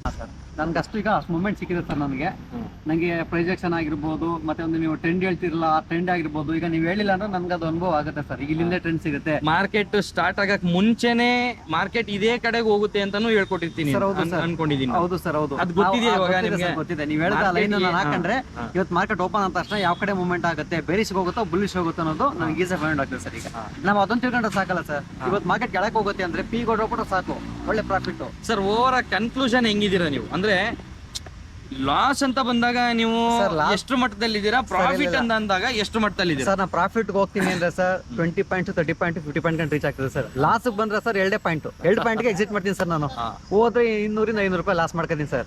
ಬಟ್ ಪ್ರಾಫಿಟ್ ಆದ್ರೆ ಸರ್ 1,200-2,000 ರೂಪಾಯಿ, ಬಟ್ ಕಡಿಮೆ ಕ್ಯಾಪಿಟಲ್ ಅಲ್ಲಿ. ಬಟ್ ನಾ ಇನ್ನೊಂದು ಸ್ವಲ್ಪ ಎಕ್ಸ್ಪರ್ಟ್ ಆಗಿ ಇದೇ ಕ್ಯಾಪಿಟಲ್ ನ 5 ಪಟ್ಟು 6 ಪಟ್ಟು ಹಾಕೊಂಡು ಮಾಡಿದ್ರೆ ಲಾಸ್ ಹೋದ್ರೆ 1,000-2,000, ಲಾಭ ಬಂತಂದ್ರೆ 20,000 ಸರ್. 100% ಆಗುತ್ತೆ ಸರ್ ಅದು. ಸೊ ಸರ್ ಈ ವಿಡಿಯೋನ ನಿಮ್ಮ ಜೆನ್ಯೂನ್, ನಾನು ಇದನ್ನ ಯಾರಿಗೂ ಏನು ಹೇಳ್ಕೊಟ್ಟಿರೋದಲ್ಲ, ಓಕೆನಾ? First of all genuine review ಬೇಕು ಅಂತಾನೆ ನಾನು ಇಲ್ಲಿಗೆ ಬಂದಿರೋದು, ಓಕೆನಾ ಸರ್? ಈ ರಿವ್ಯೂ ನನ್ನ ಉದ್ದೇಶ ಏನು ಅಂತಂದ್ರೆ, ಹೊಸೊಬ್ರು ಏನು ಇನ್ನೂ ಲಾಸ್ ಮಾಡ್ತಾ ಇದ್ದಾರೆ, ಇನ್ನೂ ಎಲ್ಲೆಲ್ಲೋ ಹೋಗ್ತಾರೆ, ಏನೋ ಕಲಿತೀನಿ ಅಂತಂತಾರೆ, ಅವ್ರು ಏನೋ ಹೇಳ್ಕೊಡ್ತಾರೆ, ಇವ್ರು ಏನೋ ತಿಳ್ಕೊಂತಾರೆ, ಮತ್ತೆ ಮಾರ್ಕೆಟಲ್ಲಿ ಬಂದ್ಬಿಟ್ಟು ಮತ್ತೆ ಲಾಸ್ ಮಾಡಕ್ ಸ್ಟಾರ್ಟ್ ಮಾಡ್ತಾರೆ. ಇಂಥವ್ರಿಗೆಲ್ಲ ಏನು ಹೇಳಕ್ ಸ್ಟಾರ್ಟ್ ಮಾಡ್ತೀರಾ ಸರ್? ನನ್ನ ಜೆನ್ಯೂನ್ ಆನ್ಸರ್ ಇರೋದಕ್ಕೆ ಇದಕ್ಕೆ ನಾನು ಏನು ಹೇಳಬೇಕು ಅಂತ ಅನ್ಸುತ್ತೆ ಅಂತಂದ್ರೆ, ಇದು ಟಚ್ ಆಗಬೇಕು ಜನಕ್ಕೆ. ಯಾರು ಈ ಥರ ಎಲ್ಲ ಮಾಡ್ಕೊತಾ ಇದ್ದಾರೆ ಅವ್ರಿಗೆ ಇದು ಟಚ್ ಆಗಬೇಕು, ಅವ್ರಿಗೆ ಜೆನ್ಯೂನ್ ಆಗಿರುವಂಥ ಫಿನಾನ್ಷಿಯಲ್ ಎಜುಕೇಷನ್ ಸಿಗಬೇಕು. ಹೌದು ಸರ್, ಹೌದು. ಸರ್ ಏನಕ್ಕೆ ಅಂದರೆ ಸರ್, ಈಗ ನಾವು ಬೇರೆ ಕಡೆ ಎಲ್ಲೇ ನಾವು ನೋಡಿ ಏನೇ ಮಾಡಿ ಮೂವ್ಮೆಂಟ್ ಆದ್ರೂ ಸರ್ ನಿಮ್ಮಷ್ಟು ಡೀಪಾಗಿ ಹೇಳ್ಕೊಡಲ್ಲ ಸರ್. ಈಗ ಅವ್ರುಗಳು ಹೇಳ್ಕೊಳ್ಳೋದೇನೋ ಸರ್, ಯಾವುದೋ ಒಂದು EMI ಹಾಕೊಂಡು ಇಲ್ಲಿಂದ ಹಾಕಿ ಮಾಡಿ ಅಂತ ಹೇಳ್ತಾರೆ ಸರ್. ಬಟ್ ಆ EMI ನಮಗೆ ಮುಂದೆ ಗೊತ್ತಾಗಲ್ಲ ಸರ್. ಆ್ಯಕ್ಚುಲಿ EMI ಕ್ರಾಸ್ ಆಗೋಷ್ಟೊತ್ತಿಗೆ ನಮಗೆ ಮಾರ್ಕೆಟ್ ಒಡಗಿರ್ತದೆ, ಕೆಳಗಿಲ್ ಬಿಟ್ಟಿರುತ್ತೆ. ಬಟ್ ನೀವು ಹಾಕೋದು ಲೈನು, ನೀವು ಫಸ್ಟ್ ಹಾಕ್ಬಿಟ್ಟಿರೋ ಲೈನು, ಆ ಲೈನಿಂದ ಮೇಲ್ಗೆ ಹೋಗೋದು ಅಂತ ಹೇಳಿರ್ತೀರಿ, ನಮ್ಗೆ ಅಷ್ಟಕ್ಕೆ ಸಿಗುತ್ತೆ. ಆ ಲೈನಿಗೆ ಬರಲೇಬೇಕು, 100% ಬಂದೇ ಬರ್ತದೆ ಸರ್. ಬಟ್ EMI ಲೈನ್ ಅಂತಂದರೆ ಆ ಲೈನು ಮೇಲ್ಕೋದಾಗ ಮಾತ್ರ ಲೈನು ಮೇಲೆ ಹೋಗೋದು, ಮುಂದೆ ಗೊತ್ತಾಗಲ್ಲ ಸರ್. ಸರ್ ನೀವು ಈಗ ನೆಕ್ಸ್ಟ್ ಬರೋಂಥವ್ರಿಗೆ ನೀವು ತುಂಬಾ ಜನಕ್ಕೆ ಟಚ್ ಆಗಿಲ್ಲ, ಈ ವಿಡಿಯೋ ನೋಡಿದ್ಮೇಲೆ ಆದ್ರೂ ಟಚ್ ಆಗತ್ತೆ ಅಂತ ನಾನು ಭಾವಿಸ್ತಾ ಇದ್ದೀನಿ. ನೆಕ್ಸ್ಟ್ ಬರೋ ಅಂಥವ್ರಿಗೆ ನಿಮ್ಮ ಜೆನ್ಯೂನ್ ಆಗಿ ಏನ್ ಸಜೆಷನ್ ಕೊಡಕ್ ಇಷ್ಟಪಡ್ತೀರಾ ಸರ್? ತುಂಬಾ ಲಾಸ್ ಆಗೋರು ಇದ್ದಾರೆ, ಆ ಲಾಸ್ನ ರಿಕವರಿ ಮಾಡಬೇಕು ಅಂತ ಯಾರೋ ಬರಬಿಡಿ ಸರ್. ಒಂದು ನಾಲೆಡ್ಜ್ನ ಬೆಳೆಸಬೇಕು ಅಂತ ಬನ್ನಿ. ನಾಲೆಡ್ಜ್ ಬೆಳೆಸ್ಕೊತು ಅಂದ್ರೆ ಸರ್ ನಮ್ಮ ಜೀವ ಇರೋ ಗಂಟೆ ಕೂಡ ನಾವು ಮಾಡ್ತಾ ಇರ್ಬೋದು ಸರ್. ಬಟ್ ನಂಗೆ ಆ ದುಡ್ಡು ಸಿಕ್ಕಿದ್ರೆ ಸಾಕು, ನಾನು ಬೇರೆ ಏನಾರ ವ್ಯವಹಾರ ಮಾಡ್ಬಿಡ್ತೀನಿ ಅಂತ ಬರೋರು ದಯವಿಟ್ಟು ಬರಬೇಡಿ. ಈಗ ಎಷ್ಟೇ ಲಾಸ್ ಮಾಡ್ಕೊಂಡಿದ್ದೀರಿ ಸರ್, ಬನ್ನಿ ಸರ್, 1 ಮಂತ್ ಕೋರ್ಸ್ ಕಲೀರಿ ಸರ್. ನೀವು ಸ್ವಲ್ಪ ಟ್ರೈನ್ ಅಪ್ ಆಗಿ ನೀವು ಒಂದು 6 ಮಂತ್ ಎಫರ್ಟ್ ಹಾಕಿ ಸರ್. 6 ಮಂತ್ ಆದ್ಮೇಲೆ ನಿಮಗೆ ನೀವೇ ಪಾಸ್ ಆಗ್ತೀರಾ ಸರ್, ಅದಂತೂ ಹೇಳ್ಬೋದು. ಈಗ 1 ತಿಂಗಳು ಮಟ್ಟಿಗೆ ನೀವು ಕಾನ್ಫಿಡೆಂಟ್ ಇದೆ ಸರ್? ನನಗಿದೆ ಸರ್, ಒಂದು 80% ಇದೆ ಸರ್. ನನಗೆ ಒಂದು 80% ಅದನ್ನ ಲ್ಯಾಪ್ಟಾಪ್ ಇಟ್ಕೊಂಡು ಸರ್ ನಾನು ಕುತ್ಕೊಂಡ್ರು ನಾನು ಇವತ್ತು ಟ್ರೇಡ್ ಮಾಡಿ ತೋರಿಸ್ತೀನಿ ಸರ್. ನಂಗೆ ಮೂಮೆಂಟ್ ಸಿಗ್ತಾ ಇದೆ, ನನಗೆ ಒಂದು ಟ್ರೆಂಡ್ ಎಲ್ಲಿಂದ ಹೋಗುತ್ತೆ, ಎಲ್ಲಿಗೆ ಹೋಗಿ ಟಚ್ ಆಗುತ್ತೆ ಅನ್ನೋದು ನನಗೆ ಐಡಿಯಾ ಇದೆ ಸರ್. ನಾನು ಮಾಡಿ ತೋರಿಸ್ತೀನಿ ಸರ್ ನಾನು. ಬಟ್ ಇನ್ನೊಂದೇನು ಅಂತಂದ್ರೆ ಸರ್, ಬರೀ 5,000 6,000 ಇಟ್ಕೊಂಡು ಕ್ಯಾಪಿಟಲ್ನ ಇಟ್ಕೊಂಡು 1,000 7,000 ಮಾಡೋರು ಸರ್ ಯಾರು ಇಲ್ಲ ಸರ್. ನೀವು ಒಂದು ಟ್ರೇಡ್ ಮಾಡಬೇಕು ಅಂದ್ರೆ 1 ಲಕ್ಷ ತಗೊಂಡು ಬನ್ನಿ, ಲಕ್ಷಕ್ಕೆ ಬರೀ 1% ಕೊಟ್ಟು ಮಾಡ್ಬೋದು, 7% ಮಾಡೋದು ಅಂತ ಹೇಳ್ತಾರೆ ಸರ್. ಬಟ್ 5,000 6,000 ಇಟ್ಕೊಂಡು ನಾವು ಒಂದು ಡೈಲಿ 1,000 2,000 ರೂಪಾಯಿ ಮಾಡ್ತೀವಿ ಅಂದ್ರೆ ಸರ್, ಅದು ಗ್ರೇಟ್ ಸರ್. ಆ ಕಾನ್ಸೆಪ್ಟ್ ನ ಹೊಸದಾಗಿ ತಂದವರೇ ನಾವು ಸರ್. ನೀವೇ ಸರ್ ಮಾಡಿದ್ದು, ಅದರಿಂದ ನಾವು ಅದರಿಂದ ಉತ್ತೇಜನ ಆಗಿರೋದು ಸರ್. ಸೊ ಇಷ್ಟು ಇವ್ರ ಅಭಿಪ್ರಾಯ ಆಗಿತ್ತು. ನೆಕ್ಸ್ಟ್ ಇನ್ನೂ ಒಬ್ರು ಇದ್ದಾರೆ, ಬನ್ನಿ ಸರ್. ಮಧು ಅಂತೇಳಿ ಹೇಳಿ ಸರ್, ನಿಮ್ ಹಾನೆಸ್ಟ್ ಒಪಿನಿಯನ್ ಏನಿದೆ ಅದೇ ಬೇಕಾಗಿತ್ತು. ಅಂದ್ರೆ ಫಸ್ಟ್ ಸ್ಟಾರ್ಟಿಂಗು ಯೂಟ್ಯೂಬ್ ನೋಡಿದ್ರೆ ಅದೇ ಫಸ್ಟ್ ದಿವಸ ನೋಡಿದ್ದು ನಾನು. ಇವರು ಎಲ್ಲಿ ತಗೋ ಅಂತಾರೆ ಅಲ್ಲಿಂದನೇ ಪ್ರೈಸ್ ಮೂವ್ ಆಗಿ ಸ್ಟಾರ್ಟ್ ಆಗ್ತಿತ್ತು. ನನಗೆ ಆಶ್ಚರ್ಯ, ಏನು ಇವರೇ ಕುತ್ಕೊಂಡು ಆಪರೇಟ್ ಮಾಡ್ತಿದಾರ ಏನು? ನನಗೆ ತಲೆಗೆಟ್ಟೋಯ್ತು. ನಾನು ಅವತ್ತೇ ಯೂಟ್ಯೂಬ್ ಫಸ್ಟ್ ನೋಡಿದ್ದು, ಸುಮ್ಮನೆ ಯಾವ ಯೂಟ್ಯೂಬಲ್ಲಿ ನೋಡೋಣ ಅಂದ್ಬಿಟ್ಟು ಚೆಕ್ ಮಾಡಿದೆ. ಬಟ್ ಅವತ್ತೇ ಟ್ರೈನಿಂಗ್ ಅಂತ ಹೇಳಿದ್ರು. ಅವಾಗ ನಾನು ಅವತ್ತೇ ಆ ಟ್ರೈನಿಂಗ್ ಅಂದ ದಿವಸನೇ ನಾನು ಫೋನ್ ಮಾಡಿದೆ ಅವ್ರಿಗೆ. ಸರ್ ಈ ಥರ ಟ್ರೈನಿಂಗು ಹೆಂಗೆ ಸರ್ ಅಂತ. ಯಾಕಂದ್ರೆ ಸಿಕ್ಕಿದ ಚಾನ್ಸ ಯಾವುದು ಮಿಸ್ ಮಾಡಬಾರ್ದಲ್ಲ, ಅದಕ್ಕೆ ನಾನು ಫೋನ್ ಮಾಡಿದೆ ಸರ್ಗೆ. ಆಯಿತು ಹಿಂಗೆ ಅಂತ ಹೇಳಿದ್ರು. ನಾನು ಅಂದ್ಕೊಂಡೆ ಯಾವುದೋ ಮೋಸ್ಟ್ಲಿ ಯಾವುದೋ ಒಂದು ಸ್ಟ್ರಾಟಜಿ ಹೇಳ್ಬೋದೇನೋ. ಸ್ಟ್ರಾಟಜಿ ಒಂದು 2 ಸ್ಟ್ರಾಟಜಿ ಹೇಳ್ಕೊಟ್ಬಿಟ್ಟು ಬಿಟ್ಬಿಡ್ತಾರೇನೋ ಅಂತ ಎನ್ರೋಲ್ ಆದವರೇ ನೀವು. ಹೌದು, ಎನ್ರೋಲ್ಮೆಂಟ್ ಸ್ಟ್ರಾಟಜಿ ಇದೇನು ಅಂದ್ಬಿಟ್ಟು ನಾನು ಹೋದಾಗ ಅವ್ರಂದ್ರು ಕೆಲವು ಇಂಡಿಕೇಟರ್ ಅದು ಏನೇನೋ ಹೇಳಿದ್ರು. ಇದು ಮಾಡಿದ್ರು ಇಂಡಿಕೇಟರ್ ಬಗ್ಗೆ ಹೇಳಿಲ್ಲ. ನಾನು ಇಂಡಿಕೇಟರ್ ಬಗ್ಗೆ ಹೇಳ್ತಾರೇನೋ, ಯಾವುದೋ ಇದ್ದದೇನೋ, ಯಾರು ಗೊತ್ತಿಲ್ಲದಿರೋದು ಇವ್ರ ಹತ್ರ ಇದ್ದದೇನೋ ಅಂದ್ಕೊಂಡೆ. ಬಟ್ ಅಲ್ಲಿ ಏನು ಇರಲಿಲ್ಲ. ಅಲ್ಲಿ ಇದ್ದದ್ದು ಏನು ಹೇಳಿ, ಇರುದೇ ಇದ್ದದ್ದು ಏನಿತ್ತು ಅಂತ ಅಂದರೆ ಆ ಮಾರ್ಕೆಟ್ ಸ್ಟ್ರಕ್ಚರ್ ಇತ್ತಲ್ಲ, ಅದೇ ಇದ್ದಿದ್ದು. ಬಟ್ ಅದು ಕಲ್ತ್ಕೊಂಡ್ರೆ ಅದು ತುಂಬಾ ಬೆನಿಫಿಟ್ ಆಗುತ್ತೆ. ಸೊ ಇವಾಗ ನೀವು ಮುಂಚೆ ಮಾರ್ಕೆಟ್ ನ ನೋಡ್ತಾ ಇದ್ದಿದ್ರಿ, ಈಗ ನೀವು ಮಾರ್ಕೆಟ್ ನ ನೋಡ್ತಾ ಇರೋ ರೀತಿಗೂ ಏನ್ ಡಿಫ್ರೆನ್ಸ್ ಏನ್ ಅನಿಸ್ತಾ ಇದೆ? ಮಾರ್ಕೆಟ್ ಮೊದಲೇ ನೋಡಿದ್ದು ನಾನು ಯಾವ್ದಾದ್ರು ಒಂದು ರೆಡ್ ಕ್ಯಾಂಡಲ್ ಗೊತ್ತಾದ್ರೆ ಸಿ ತಗೋತಿದ್ದೆ, ಗ್ರೀನ್ ಕ್ಯಾಂಡಲ್ ಬಂದ್ರೆ ಸಿ ತಗೋತಿದ್ದೆ. ಅದೇನ್ ಮಾಡ್ತಿತ್ತು, ನನ್ ಮೋಸ ಮಾಡಿ ಆದ್ರೆ ನಮ್ಗೆ ಚಳ್ಳೆ ಅಂತ ತಿನ್ಸ್ತಿತ್ತು. ಬಟ್ ಈಗ ಇವರು ಟ್ರೈನ್ ಅಪ್ ಆದ್ಮೇಲೆ ನಮ್ಗೆ ಅನ್ಸುತ್ತೆ, ಸರಿ ಹೋಗು, ನನಗೆ ನೀನ್ ಹೋಗಿ ಎಲ್ಲಿ ಗಂಟೆ ಹೋಗ್ತೀಯ ಹೋಗು, ಹಿಡ್ಕ ಬರೋದು ನನಗೆ ಗೊತ್ತು, ನೀನ್ ಕೆಳಗಡೆ ಬರ್ತೀಯಾ, ಬಂದೇ ಬರ್ಬೇಕು ನೀನು, ಅವಾಗ ತಗೋತೀನಿ, ನಾನು ಮೇಲ್ಕ್ ಹೋದೇ ಹೋಯ್ತೀನಿ ಅನ್ನೋ ಒಂದು ಕಾನ್ಸೆಪ್ಟು ನನಗೆ ಮೈಂಡಲ್ಲಿ ಬಂತು. ಅಷ್ಟೇ ಸರ್. ಬಟ್ ಏನ್ ಹೇಳ್ಬೇಕು ಅಂತ ಗೊತ್ತಾಗ್ತಲ್ಲ ಸರ್. ಓಕೆ, ಇಷ್ಟು ಹೇಳಿದಿರ. ಹೊಸ್ದಾಗಿ ಬರೋ ಅಂತವ್ರಿಗೆ ನಿಮ್ಗೆ ಹೆಂಗ್ ಹೇಳ್ಬೇಕು ಅಂತಾನು ಗೊತ್ತಾಗ್ತಿಲ್ಲ ಅಂತ ಹೇಳ್ತಾ ಇದ್ದೀರಾ. ಹೊಸ್ದಾಗಿ ಬರೋರಿಗೆ ಒಂದೇ ಒಂದ್ ಲೈನ್ ಅಲ್ಲಿ ಹೇಳ್ಬೇಕು ಅಂತಂದ್ರೆ ಸರ್, ಹೊಸ್ದಾಗಿ ಬರೋರ್ಗೆ ಅಂದ್ರೆ ಸೊ ನೀವು ನಂತರನೇ ಇರ್ತೀರಿ, ಕಂಡಲ್ಲಿ ಗುಂಡು ಅನ್ನುವಂಗೆ ತಗೋತೀರಿ, ಲಾಸ್ ಆಗಿ ಬರ್ತೀರಿ. ಬಟ್ ಟ್ರೈನಿಂಗ್ ಸೇರ್ಕೊಳ್ಳಿ, ತುಂಬಾ ಯೂಸ್ಫುಲ್ ಆಗುತ್ತೆ. ಸೊ ನಾನೀಗ ಲ್ಯಾಪ್ಟಾಪ್ ತಗೊಂಡು ಕುತ್ಕೊಂಡು ಕೂಡ ಟ್ರೈನ್ ಮಾಡೋ ಒಂದು ಕಾನ್ಫಿಡೆಂಟ್ ನಮ್ಗೆ ಕಲಿದೆ. ಅಷ್ಟೇ ಸರ್, ಏನು ಹೇಳೋಕ್ಕಾಗಲ್ಲ. ಬಟ್ ನಾನು ಏನು ಹೇಳ್ಬೇಕು ನನಗೆ ಗೊತ್ತಾಗ್ತಿಲ್ಲ. ಅಷ್ಟು ಕಾನ್ಫಿಡೆಂಟ್. Okay, thank you. ನಿಮ್ಮ ಪರಿಚಯ ಮಾಡ್ಕೊಳ್ಳಿ ಸರ್. ನನ್ನ ಹೆಸರು ಮನುಕುಮಾರ್ ಅಂತೇಳಿ, ಮೂಲತಃ ಮಂಡ್ಯ ಕೆರಗೋಡು ಗ್ರಾಮದವರು. ನಾನು ಟ್ರೇಡಿಂಗ್ ಕಲಿಬೇಕು ಅಂತ ಅಂದ್ಕೊಂಡಾಗ ಸ್ಟಾರ್ಟಿಂಗಲ್ಲಿ ಒಂದಷ್ಟು ಯೂಟ್ಯೂಬ್ ಚಾನಲ್ ನೋಡೋಣ ಅಂತ ನೋಡ್ತಿದ್ದೆ. ಬಟ್ ನನಗೆ ಯಾವುದು ಅಷ್ಟು ಸಮಂಜಸವಾಗಿ ಇಡ್ತಿಲ್ಲ. ಸೊ ಹಿಂಗೆ ನನ್ನ ಫ್ರೆಂಡ್ಸ್ ಒಂದಷ್ಟು ಜನ ಟ್ರೇಡ್ ಮಾಡ್ತಿದ್ದವ್ರನ್ನ ಅವ್ರನ್ನ ಮಾತಾಡಿಸಿದಾಗ ಈ ಥರ ಯಾವುದೋ ಒಂದು ಅಕಾಡೆಮಿಗೋ ಇಲ್ಲ ಟ್ರೈನಿಂಗ್ ಸೆಂಟರ್ಗೋ ಯಾವ ಥರ ಸೇರ್ಕೋಬೇಕು ಅಂತ ಇದ್ದೀನಿ ಅಂತ ನನಗೆ ಅವ್ರು ರೆಫರ್ ಮಾಡಿದ್ದು ಚಂದನ್ ಸರ್ದು YouTube channel, stock charter Kannada ಅಂತ YouTube channel. Stock charter Kannada. Stock charter Kannada ಅಂತ ಯೂಟ್ಯೂಬ್ ಚಾನಲ್ ಇದೆ. ಸೊ ಅದನ್ನು ಒಂದು 5 ದಿವಸ ಅಬ್ಸರ್ವ್ ಮಾಡಿದೆ ನಾನು. ಆಫ್ಟರ್ ಅಬ್ಸರ್ವ್ ಮಾಡಿದ್ಮೇಲೆ ನಾನು ಟ್ರೈನಿಂಗ್ ಸೇರ್ಕೋಬೇಕು ಅಂತಿದ್ದಾಗ ಚಂದನ್ ಸರ್ ಹೇಳಿದ್ರು, ಟ್ರೈನಿಂಗ್ ಕಂಡಕ್ಟ್ ಮಾಡ್ತಿದ್ದೀನಿ, ಫಸ್ಟ್ ಬ್ಯಾಚಿಂದ ಜಾಯ್ನ್ ಆಗಿ ಅಂತ ಹೇಳಿದ್ರು. ಹಾಗಾಗಿ ನಾನು ಜಾಯ್ನ್ ಆದೆ. ನನಗೆ ಟ್ರೇಡಿಂಗ್ ಬಗ್ಗೆ ಅಂದರೆ ಟ್ರೇಡಿಂಗ್ ಮಾಡಬೇಕು ಅನ್ನೋ ಆಸಕ್ತಿ ಇರುತ್ತೆ ಹೊರತು ಟ್ರೇಡ್ ಅಂದರೆ ಏನು, ಕ್ಯಾಂಡಲ್ಸ್ಟಿಕ್ಸ್ ಅಂದರೆ ಏನು, ಪ್ಯಾಟ್ರನ್ಸ್ ಹೆಂಗೆ ವರ್ಕ್ ಆಗ್ತದೆ, ಪ್ಯಾಟ್ರನ್ಸ್ ಏನು, ಎಷ್ಟು ಪ್ಯಾಟ್ರನ್ಸ್ ಬರುತ್ತೆ ಯಾವುದು ನನಗೆ ಗೊತ್ತಿರಲಿಲ್ಲ. ಸೊ ನಾನು ಟ್ರೈನಿಂಗ್ಗೆ ಜಾಯ್ನ್ ಆದಮೇಲೆ ಚಂದನ್ ಸರ್ ಅವರು ಹೇಳಿದ್ದು ಅಡ್ವಾನ್ಸ್ ಟ್ರೈನಿಂಗ್ ಅಂತ ಹೇಳಿದ್ರು. ಬಟ್ ನಾವು ಇಲ್ಲ ಬೇಸಿಕ್ ಎಲ್ಲ ಆಗಿದೆ ಅಂದ್ಬಿಟ್ಟು ಸೇರ್ಕೊಂಡ್ವಿ. ಬಟ್ ಅವ್ರು ಬೇಜಾರು ಮಾಡ್ಕೊಳ್ದೆ ಬೇಸಿಕ್ಕಿಂದನೂ ಅಡ್ವಾನ್ಸ್ವರೆಗೂ ಹೇಳ್ಕೊಟ್ರು ನಮಗೆ. ಬಟ್ ಈಗ ನಾವು ಟ್ರೇಡ್ನ ನೋಡುವಂಥ ರೀತಿಗೂ ಮೊದಲು ನಾವು ಟ್ರೇಡ್ನ ನೋಡ್ತಿದ್ದಂಥ ರೀತಿಗೂ ಭಾಳ ವ್ಯತ್ಯಾಸ ಇದೆ. ಈಗ ನಾನು ಒಂದು ಟ್ರೇಡ್ ಮಾಡಬೇಕು, ಇವತ್ತು ಸ್ಟಾಕ್ ಮಾರ್ಕೆಟಲ್ಲಿ ಕೂತ್ಕೊಂಡು ಒಂದು ಟ್ರೇಡ್ ಮಾಡಬೇಕು ಅಂತ ಫಿಕ್ಸ್ ಮಾಡ್ಕೊಂಡು ಹೋದರೆ ಅವತ್ತು ನಾನು ಗೈನ್ ಮಾಡಿಕೊಂಡೇ ಬರುವಂಥದ್ದು. ಯಾವುದೇ ಕಾರಣಕ್ಕೂ ಲಾಸ್ ಮಾಡ್ಕೊಂಡಾಗಲಿ ಇಲ್ಲ ರೆಡ್ಡಲ್ ಆಗಲಿ ನನ್ನ ಪೋರ್ಟ್ಫೋಲಿಯೋ ಇಟ್ಕೊಳ್ಳಲ್ಲ, ಗ್ರೀನ್ ಮಾಡಿಕೊಂಡೇ ಬರುವಂಥದ್ದು. ಅಷ್ಟರ ಮಟ್ಟಿಗೆ ನಮಗೆ ನಾಲೆಡ್ಜ್ ಬಿಲ್ಡ್ ಮಾಡಿದ್ದಾರೆ ಒಂದು. ಆಮೇಲೆ ನಾನು ಸೈಕಾಲಜಿ ಲೆವೆಲ್ ನಿಮಗೆ ಹೆಂಗ್ ಫೀಡ್ ಆಗಿದೆ ಸರ್? ಸೈಕಾಲಜಿನ ನನ್ನ ಎಕ್ಸ್ಪೀರಿಯನ್ಸ್ ಅಲ್ಲಿ ನನಗೆ ಗೊತ್ತಿರೋ ಮಟ್ಟಿಗೆ ಯಾರು ಹೇಳ್ಕೊಟ್ಟು ಬರಲ್ಲ ಸರ್ ಸೈಕಾಲಜಿ. ನಿಮಗೆ ಹೆಂಗ್ ಫೀಡ್ ಆಗಿದೆ ಸರ್? ಇನ್ನೊಂದು ಸೈಕಾಲಜಿ ಹೇಳ್ಕೊಟ್ರು ಬರಲ್ಲ, ಹೌದು ಸತ್ಯ. ಬಟ್ ಸೈಕಾಲಜಿ ಪಾಯಿಂಟ್ಸ್ಗಳನ್ನ ಹೇಳುವಂಥದ್ದನ್ನ ನಾವು ಸ್ವಲ್ಪ ಅಡಾಪ್ಟ್ ಮಾಡ್ಕೋಬೇಕಾಗ್ತದೆ. ಈಗ ಸರ್ ಒಂದಷ್ಟು ಸೈಕಾಲಜಿ ಪಾರ್ಟ್ಸು ಮತ್ತೆ ನಮಗೆ ಮೇಯ್ನ್ ಆಗಿ ಒಂದಷ್ಟು ರೂಲ್ಗಳು ಹಾಕ್ಬಿಟ್ರು. ಈ ರೂಲಲ್ಲಿ ಇದ್ರೆ ಮಾತ್ರ ಮಾಡ್ಬೇಕು ನೀವು ಅಂತ. ಇಲ್ಲ ಅಂದ್ರೆ ಬೇಡ, ಅದು ಮಾಡಲೇಬೇಡಿ, ನಿಮಗೆ ಅಲ್ವೇ ಅಲ್ಲ ಸರ್.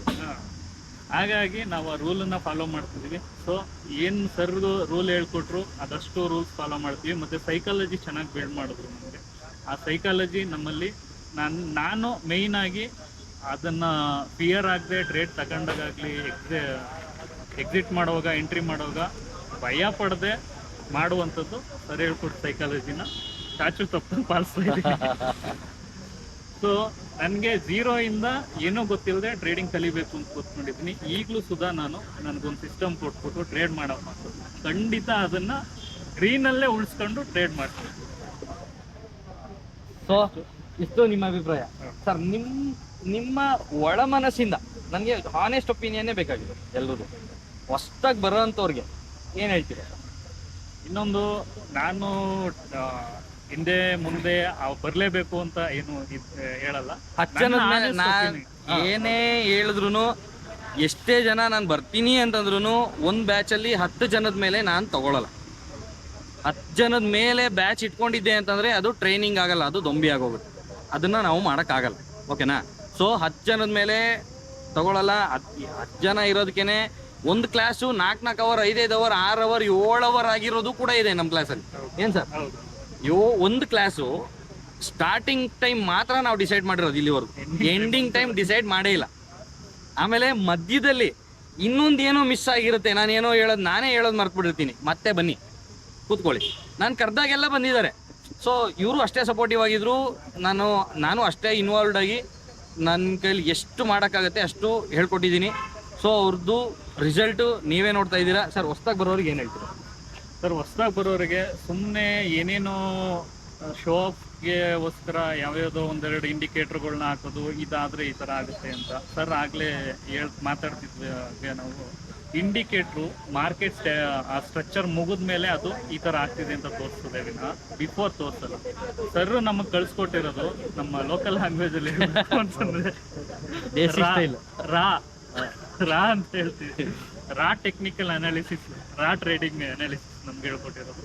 ಸೊ ಭಾಳ ಚೆನ್ನಾಗಿದೆ. ಏನಂತಂದರೆ ಈಗ ನಾವು ಒಂದು ಟ್ರೇಡ್ ಇಲ್ಲಿ ಎಂಟ್ರಿ ಮಾಡಿ ಅಂತ ಸರ್ ಹೇಳಿದ ತಕ್ಷಣ ಎಂಟ್ರಿ ಮಾಡಿದ ತಕ್ಷಣ ಬಿದ್ದಿರೋ ಇದೇ ಇಲ್ಲ. ತುಂಬ ರೇರು, ತುಂಬ ಅಂದರೆ ತುಂಬ, ಒಂದು 1% ಅಷ್ಟೇ ಇರ್ಬೋದು. ಅಷ್ಟೇ ಬಿಟ್ರೆ ಟ್ರೇಡ್ ಎಂಟ್ರಿ ಮಾಡಿದ ತಕ್ಷಣ ಎಲ್ಲ ಹೈಕ್ ಆಗುವಂಥದ್ದು ಟ್ರೇಡ್ ಸರ್ ಹೇಳ್ಕೊಟ್ಟಿರೋದು. ಮತ್ತು ಅವ್ರು ನಮ್ಗೆ ಹೇಳ್ಕೊಟ್ಟಿರೋ ಸ್ಟ್ರಾಟಜೀಸ್ ಆಗಲಿ ಮತ್ತು ನಮ್ಗೆ ಕೊಟ್ಟಿರೋ ಟ್ರೈನಿಂಗ್ ಆಗಲಿ ಅದೇ ಥರ ಇರೋದು. ಹೊಸಬ್ರು ಯಾರು ನೀವು ಟ್ರೇಡಿಂಗ್ ಕಲಿಬೇಕು ಅಂತಿದ್ರೆ ದಯವಿಟ್ಟು ಫಸ್ಟು ಸರ್ದು ಯೂಟ್ಯೂಬಲ್ಲಿ ಸ್ಟಾಕ್ ಚಾರ್ಟರ್ ಕನ್ನಡ ಅಂತ ಒಂದು ಯೂಟ್ಯೂಬ್ ಚಾನಲ್ ಇದೆ, ಅದನ್ನು ನೋಡಿ. ಅದನ್ನ ನೋಡಿದ್ಮೇಲೆ ನಿಮಗೆ ಸರ್ ಪ್ರತಿ ತಿಂಗಳು 10 ಜನದ ಮೇಲೆ ಟ್ರೈನಿಂಗ್ಗೆ ಸೇರಿಸ್ಕೊಡಲ್ಲ, ಟ್ರೈನಿಂಗ್ ಮಾಡ್ತಿದ್ದಾರೆ. ನಮ್ಮದು ಫಸ್ಟ್ ಬ್ಯಾಚು. ಸೊ ನಾವು ಫೀಡ್ಬ್ಯಾಕ್ ಕೊಡ್ತಿದ್ದೀವಿ ಸರ್. ಇಷ್ಟ ಇದ್ದವರು ಜಾಯಿನ್ ಆಗಿ ಕಲೀರಿ. ಎಲ್ಲರೂ ಟ್ರೇಡರ್ ಆಗಿ ಎಲ್ಲರೂ ಸಂಪಾದನೆ ಮಾಡಿ ಚೆನ್ನಾಗಿರು. Thank you sir, thank you. So ಇಷ್ಟು ನಮ್ಮ ಫಸ್ಟ್ ಬ್ಯಾಚಲ್ಲಿ ಏನೇನು ಟ್ರೈನಿಂಗ್ ಮಾಡಿದ್ರು ಅವ್ರು ಅಷ್ಟು ಜನದ್ದು ಹಾನೆಸ್ಟ್ ಒಪಿನಿಯನ್ ಆಗಿತ್ತು. ಇದ್ರ ಮೇಲೆ ನನಗೆ ಏನು ಹೇಳಬೇಕು ಅಂತಂದ್ಬಿಟ್ಟು ಏನು ಅನ್ಸಲ್ಲ. ನಾನು ಯಾವುದನ್ನು ಇವಾಗ ನೋಡಿ, ಯಾವುದೋ ಒಂದು ಇವಾಗ price action for example price action, ಅದನ್ನು ದೊಡ್ಡ ಮಟ್ಟದಲ್ಲಿ ತಿರ್ಗಾ ಮುರ್ಗಾ ಆ ಕಡೆ ಈ ಕಡೆ ಸುಚ್ಚಿ ಬಳಸಿ ಹೇಳಬೇಕು ಅಂತಂದರೆ ಎಷ್ಟು ಬೇಕಾದ್ರೂ ಕನ್ಫ್ಯೂಸ್ ಮಾಡ್ಬೋದು. ಅದೇ ನನ್ನ ಟ್ರೈನಿಂಗ್ ಬ್ಯಾಚಲ್ಲಿ ಅದಕ್ಕೆ ಸಿಕ್ಕಿರೋ ಆನ್ಸರು ಬೇರೆ ಲೆವೆಲ್ಗೆ, ನೀರು ಕುಡಿದಷ್ಟು ಈಸಿ. ಓಕೆನಾ? ಮಾರ್ಕೆಟು ನಾನು ಯಾವಾಗಲೂ ಲೈವಲ್ಲೂ ಹೇಳ್ತಾ ಇರ್ತೀನಿ, ಮಾರ್ಕೆಟ್ನ ನೀವು ಒಂದ್ಸಲಿ ಗ್ರಿಪ್ಪಿಗೆ ತಗೊಂಡ್ರಿ ಅಂತಂದರೆ ಕಾಲ್ ಸೈಡಲ್ಲೂ ಹಿಡಿತಾ ಇರ್ತೀರಾ, ಪುಟ್ ಸೈಡಲ್ಲೂ ಹಿಡಿತಾ ಇರ್ತೀರಾ. ಆಮೇಲೆ ಈ ಸ್ಟಾಕ್ ಈವನ್ ಈಕ್ವಿಟಿ ಟ್ರೇಡಿಂಗ್ ಇದೆಯಲ್ಲ, ಇದು ಬಂದು ಕಾರ್ ಓಡಿಸ್ದಂಗೆ. ಆಪ್ಷನ್ ಟ್ರೇಡಿಂಗ್ ಏನಿದೆಯಲ್ಲ, ಇದು ರಾಕೆಟ್ ಓಡಿಸ್ದಂಗೆ. ನೀವು ಫಸ್ಟೇ ರಾಕೆಟ್ ಓಡಿಸೋದು ಕಲ್ತ್ಬಿಟ್ರೆ ಕಾರ್ನ ಎಲ್ಲಿ ಬೇಕಾದ್ರೂ ನುಗ್ಗಿಸ್ತೀರಾ. ಓಕೆನಾ? ಸೊ ಇಷ್ಟು ಅನಾಲಿಸಿಸು ತುಂಬ ಇಂಪಾರ್ಟೆಂಟ್ ಆಗುತ್ತೆ. ಜೆನ್ಯೂನ್ ಆಗಿ ಹೇಳ್ಬೇಕು ಅಂತಂದರೆ ನೀವು ಕಳಿಯೋಕ್ಕೆ ಧೈರ್ಯ ಮಾಡ್ತಾ ಇದ್ದೀರಾ, ಕಲಿಯೋಕ್ಕೆ ಯಾರು ಮುಂದೆ ಬರ್ತಾರೆ ಅವ್ರಿಗೆ ಎಲ್ಲೂ ಮೋಸ ಆಗಲ್ಲ. ಸೊ ಇಷ್ಟು ನನ್ನ ಪರ್ಸ್ನಲ್ ಒಪಿನಿಯನ್ ಆಗಿತ್ತು. Thank you.